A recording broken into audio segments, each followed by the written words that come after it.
안녕하세요. 변방 목사의 아침 묵상 2020년 12월 12일 토요일 아침입니다.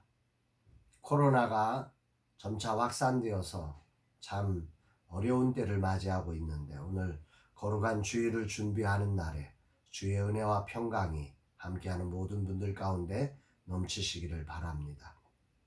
저도 오늘 청년들과의 마지막 만남이었는데 영상으로 대체되면서 어쩔 수 없이 중단되게 되었습니다. 정말 모든 예배의 자리에 이 코로나 때문에 영상으로 대체되는 순간 우리의 예배 자리가 더 섬세해지고 더 간절해지고 더 진실해지는 그런 아름다운 준비의 시간들이 되어졌으면 좋겠습니다. 오늘은 오바댜서 1장 10절로 16절 말씀을 통해서 에돔이 되고 싶을 때 이런 제목으로 말씀의 묵상을 하도록 하겠습니다. 오늘 본문에는 에돔에게 하나님의 심판이 예고되는 이유를 에돔의 죄악들을 드러내고 있습니다.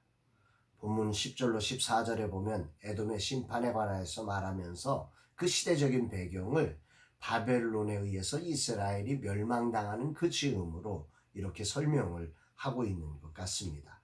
그 말씀을 먼저 봉독해 올립니다. 내가 내 형제 야곱에게 행한 포악으로 말미암아 부끄러움을 당하고 영원히 멸절되리라. 내가 멀리 섰던 날 곧 이방인이 그의 재물을 빼앗아가며 외국인이 그의 성문에 들어가서 예루살렘을 얻기 위하여 제비 뽑던 날에 너도 그들 중 한 사람 같았느니라.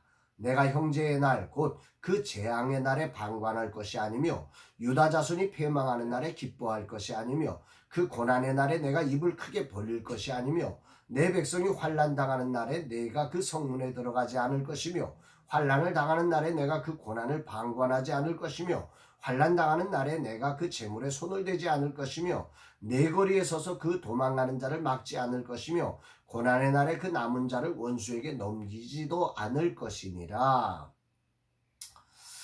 본문에는 에돔의 죄를 긍정적인 표현으로 해서 고난의 날에 뭐 할 것이며 이런 표현이 앞부분에 나오고 뒤에는 않을 것이며 이런 표현으로 해서 그 고난의 날을 어떤 삶으로 표현해야 하는지를 우리에게 말씀하고 있습니다. 종합해 보면 에돔의 죄는 한마디로 말하면 이스라엘이 고난당할 때 멀리 서서 방관했고 예루살렘을 도적질하는 자들과 함께 도적질했고 이스라엘 백성들이 그 피해서 도망갈 때에 그들을 막아서고 그들을 붙잡아서 고발하는 일까지 그런 일들을 에돔이 진행했음을 오늘 오바댜 선지자를 통해서 하나님은 고발하고 계시는 것입니다. 오늘 본문에서 주목해야 할 단어들이 있습니다. 그게 뭐냐면 형제의 날이라는 단어죠. 오늘 본문에 보면 형제의 날, 그리고 그 다음에 재앙의 날, 패망의 날, 고난의 날, 환난 당하는 날, 그 다음에 고난의 날, 다시 이렇게 긴 표현법을 사용하면서 그 모든 것들이 형제의 날이라고 하는 한 단어로 요약을 하고 있다는 거죠. 그러니까 패망의 날, 형제를 사랑할 날, 형제를 용서할 날, 형제를 축복해야 될 날, 형제를 섬겨야 할 날이라고 하는 것이죠. 이게 연결되어지면 형제의 날이다. 이게 굉장히 느낌 있게 오늘 다가오는 날입니다. 먼저 이 말씀을 메시지 성경으로 이 표현으로 보면 이렇습니다. 그날 너는 팔짱을 낀 채 그저 보고만 있었다. 낯선 자들이 내 형제의 군대를 붙잡아 끌고 가는데도 사악한 외적들이 예루살렘을 공습하여 약탈하는데도 그저 수수방관했다.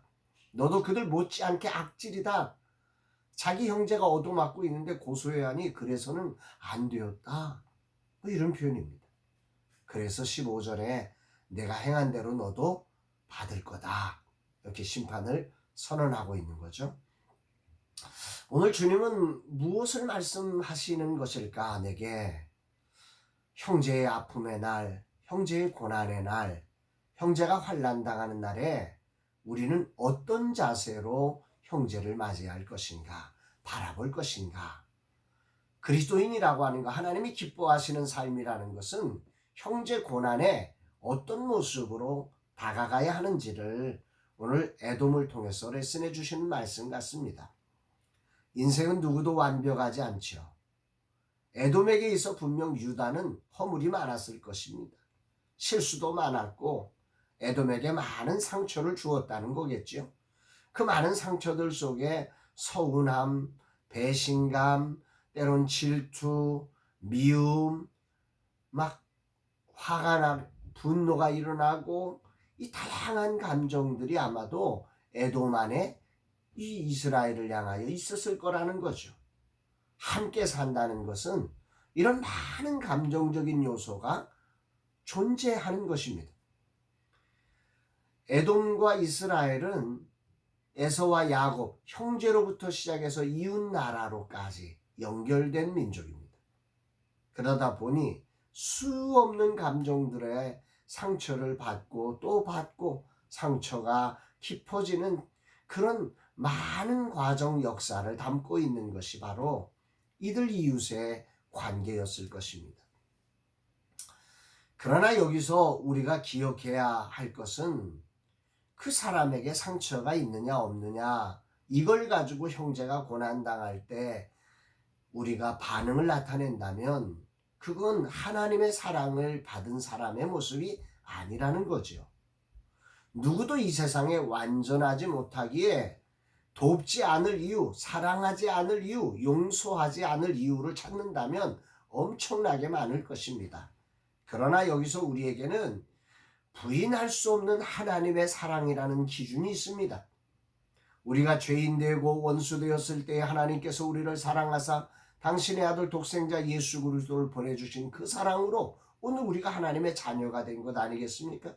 가룟 유다의 배신, 제자들의 그 배신의 속에서도 이루 말할 수 없는 사랑할 수 없는 이유들이 많았음에도 예수님은 묵묵히 십자가에서 저들이 알지 못해서 그렇습니다라고 사랑으로 우리를 품어주시고 사랑으로 우리를 위해서 죽어주셨고 부활하신 후에도 아무도 찾아오지 않는데 예수님께서 그들을 찾아가셔서 그들을 용서하시고 그리스도의 제자로 세워내 주셨지 않습니까? 이런 주님을 오늘 우리가 기준으로 살펴보면서 주님의 제자된 크리스찬으로서 오늘 우리가 어떻게 형제의 고난, 형제의 아픔, 형제의 그 불편한 모습들을 바라볼 것인가를 주님은 말씀하고 계시는 것입니다. 에돔의 제약은 깊이 생각하면 일반적인 사람들의 한계를 말하는 것입니다. 상처로 말미암아 어쩔 수 없이 이웃에게 방관하게 되고 더 나아가 그걸 고소하게 생각하고 나중에는 고통의 때에 내 이익을 서슴없이 챙겨가는 너 이랬으니까 나도 이럴 거야 원수 갚는 모습으로 이런 일들이 세상에는 비일비재한 거죠. 이렇게도 생각합니다. 저런 사람은 그래도 괜찮아. 인간적으로 저도 때로는 에돔이 되고 싶을 때가 많습니다. 오늘의 주요 이슈 중에 하나인 8살짜리 어린아이를 말도 안 되게 성폭행한 조두순 사건을 생각해 보면 아마도 대부분의 사람들은 다 에돔이 되고 싶을 것입니다. 그래서 오늘 이 말씀은 그저 에돔이 나쁜 놈이야 라고 이해해서는 안 되는 것입니다. 죄로 말미암아 나타난 상처들이 결국 우리로 하여금 사랑을 막아서고 악을 행하도록 부추긴다는 사실을 명심하며 오늘이라는 시간 에돔이 되어야 한다고 외치는 세상의 한가운데서 상처를 뛰어넘어 형제의 고난을 상처를 갚는 시간이 아니라 사랑으로 원수를 갚는 승화의 자리로 삼아야 한다는 거죠. 그러나 과연 누가 그럴 수 있습니까? 인간의 힘으로는 할 수 없습니다. 그래서 누구도 하나님의 영광에 이룰 수 있는 인생이 이 땅에 없다고 말씀하는 거죠. 이론적으로 이런 상황에 나는 사랑할 수 있을까? 나를 괴롭히는 상대방이 고난당할 때 선뜻 나서서 도와줄 수 있을까? 왠지 기뻐하는 내 속마음을 회개하며 함께 울어줄 수 있을까?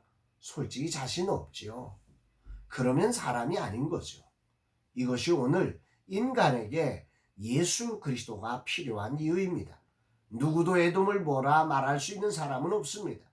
그리고 이 에돔이 이토록 심각한 심판의 자리에 설 수밖에 없기에 하나님은 바로 에돔인 나를 위해 예수님을 보내주신 것입니다.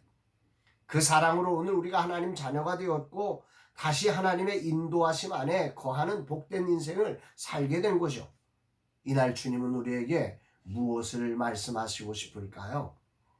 긴 시간을 허비하고 새롭게 공사할 팀을 구해야 하는 이날, 섭섭함과 아쉬움, 심지어 미움까지 올라오는 것이 당연합니다. 그러나 그분들 입장에서 보면 또 우리가 섭섭할 수 있을 것입니다. 좋은 것을 원하면서 돈은 제대로 지불하지 못하는 우리의 답답한 모습이 얼마나 또 섭섭하겠습니까? 이런 상황에 그럼에도 예수님의 성품으로 서로 아름답게 축복하며 마무리하기를 주님은 말씀하시는 것입니다. 아멘입니다. 많이 어렵지만 주님의 사랑으로 그들을 축복하면서 아름다운 마무리가 되도록 하고, 특히 여러 상처들이 자극될 때 내게 베푸신 하나님의 사랑을 기억하면서 주님을 따라 하나님의 자녀다움을 드러내는 하루의 삶이 되기를 다짐해 봅니다. 정말 이 하나님의 사랑을 간절하게 붙잡는 이 아침입니다. 이런 기도가 나옵니다. 주님, 이 하루 에돔이 되어야 할 때라고 외치는 세상의 한가운데서 당당히 하나님의 자녀로서 예수님의 성품으로 오늘도 하나님의 큰 사랑을 기억하며 간증하는 그런 아름다움을 보여주는 그런 하루가 되게 하여 주옵소서. 사랑하는 여러분, 오늘 여러분의 삶은 어떠십니까?